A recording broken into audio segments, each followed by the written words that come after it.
My name is Keith Bishop, and I'm a member of the 5th generation of Bishops that have operated our farm here in Guilford, Connecticut. We've currently got 313 acres that we operate on our farm here in Guilford and Northford. It hasn't always been that large. The last major purchases were done back in the 60s when the 4th generation came into the operation and expanded. Actually in 1871 was when we were started, and that was only on about 50 acres at that point in time. Diversity is one of the keys to our continued successes here in adapting to change. We have 313 acres, and we're growing apples, peaches, pears, raspberries, strawberries, blueberries, and a host of vegetables. Those are marketed through our farm market here. Our farm market currently is 8,500 square feet.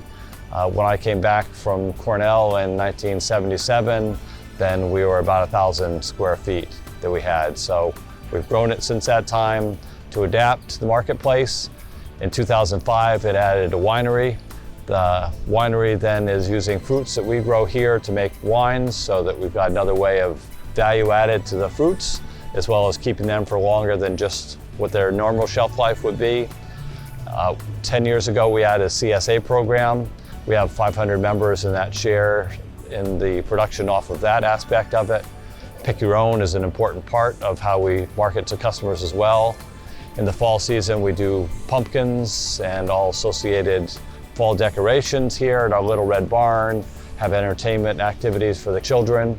What's special for me in operating our farm here in Southern Connecticut is that we are close to the richness and vastness of the population that we have so close by to come to our farm and experience the products that we're growing here.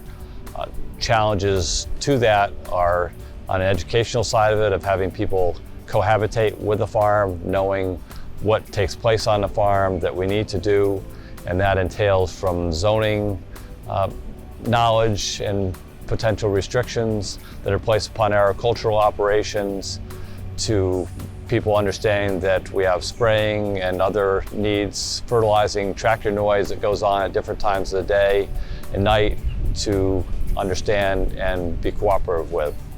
Programs such as Cooperative Extension, what RC&D does, help farmers to deal with some of those issues, also to make us more energy efficient. We participate in the Energize Connecticut Energy Assistance Program that provided 0% loans back for a 4-year time period to those who participate in it.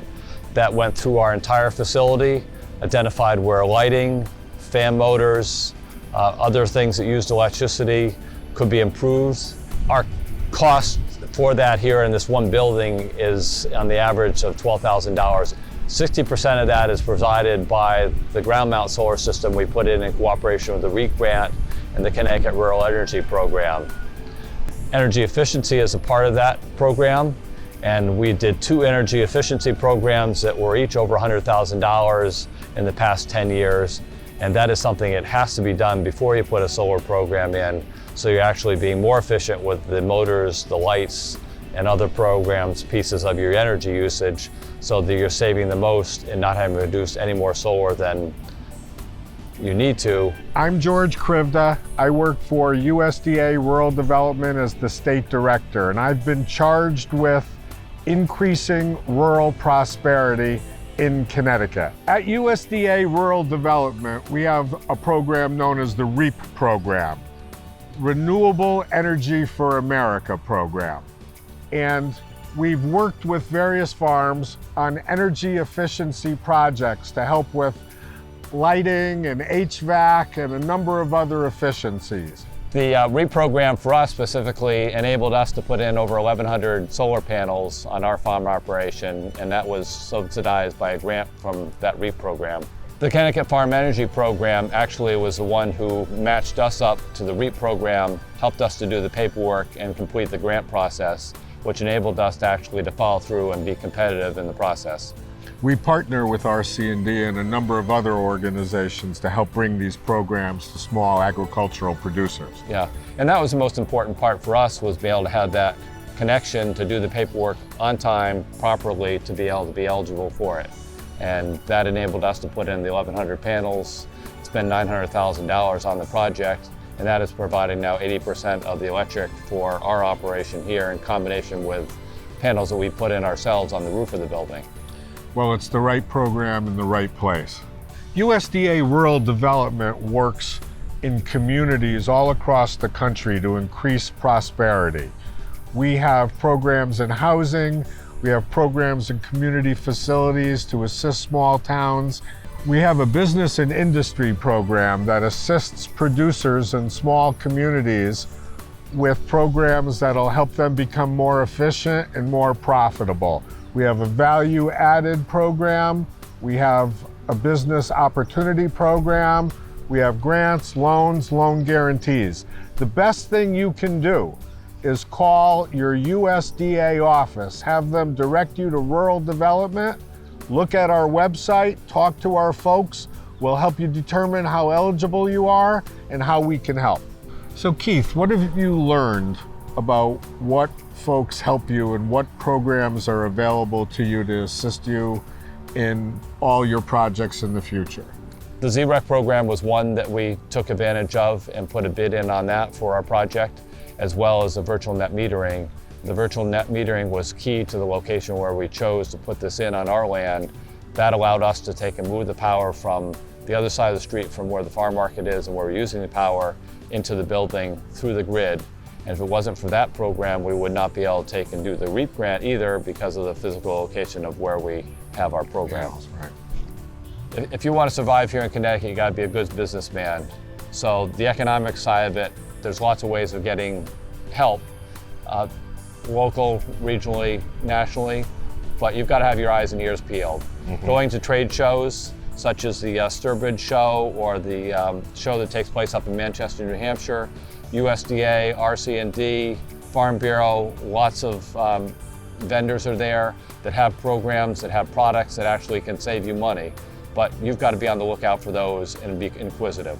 As far as help to be a good business person, agribusiness, multiple resources, cooperative extension in Yukon and the system there is one.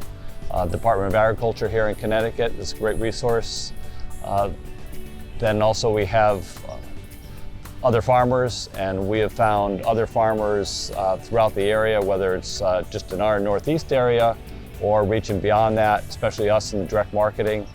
The network of people willing to help take you on their farm, show and tell what they've done, share ideas is fantastic. Because I know there's a wide range of state and federal agencies that are there for assistance, but like you say, you've got to reach out, you got to do a little your own homework and ask other folks, right? Other producers can assist by directing you through their experience. Right.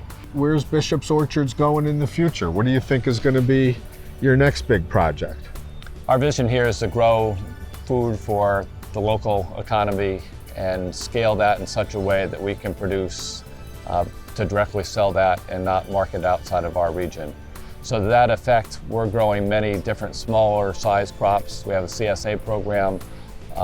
So that gets down to managing the farm fields that we have to produce multiple things per year, to do those efficiently.